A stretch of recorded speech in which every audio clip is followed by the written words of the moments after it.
구축한 4대 기후확당 국가, 전국 226개 기초지자체 기후위기 비상선언, 화성시 무상교통 실시, 제주 카본프리 아일랜드 선언 등 14개의 국내 기후위기 정책 및 사건 관련 보고서 중 저탄소 녹색성장, 한국판 뉴딜 종합계획에 대해 발표하겠습니다.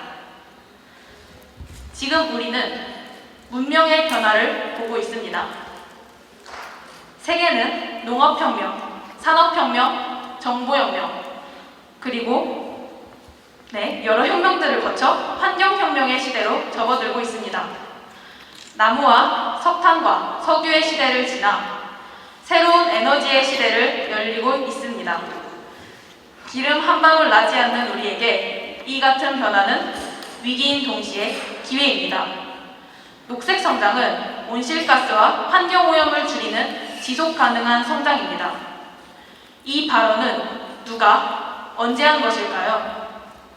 바로 12년 전인 2008년 8월 15일 이명박 전 대통령이 광복 60주년 경축사에서 저탄소 녹색 성장을 설명하면서 한 말입니다.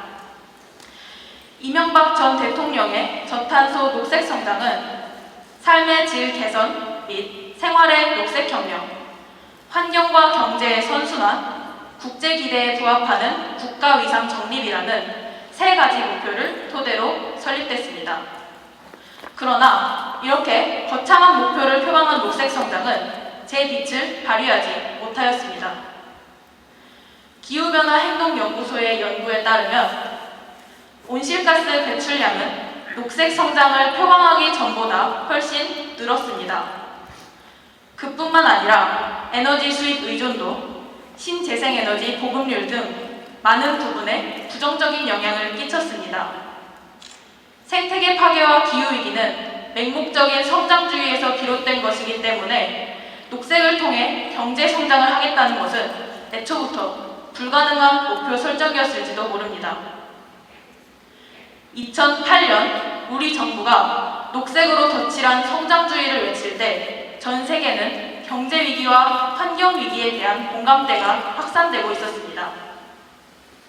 2007년 엘 고어의 불편한 진실, 그리고 IPCC 보고서가 큰 반향을 일으켰고 이듬해 UN 환경계획이 경제위기와 환경위기의 대안으로 그린 뉴딜을 제안하면서 불평등으로 인한 경제위기와 기후위기를 전환할 기회가 있었습니다. 당시 우리 정부도 이 흐름에서 지속가능, 녹색 등의 언어를 가져와 사용했지만 정책은 전혀 다른 방향으로 펼쳤고 결국 저탄소 사회로 전환하는데 실패했습니다. 2020년 그린 뉴딜이 다시 전 세계에 확산되고 있습니다. 세대를 넘어 경제적 불평등이 심화되고 있고 기후위기로 인한 인류 멸종이 코앞에 닥친 까닭입니다.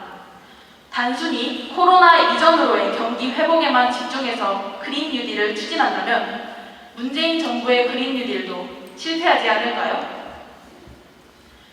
그린 뉴딜 종합계획이 발표됐지만 우려의 목소리가 곳곳에서 들려옵니다.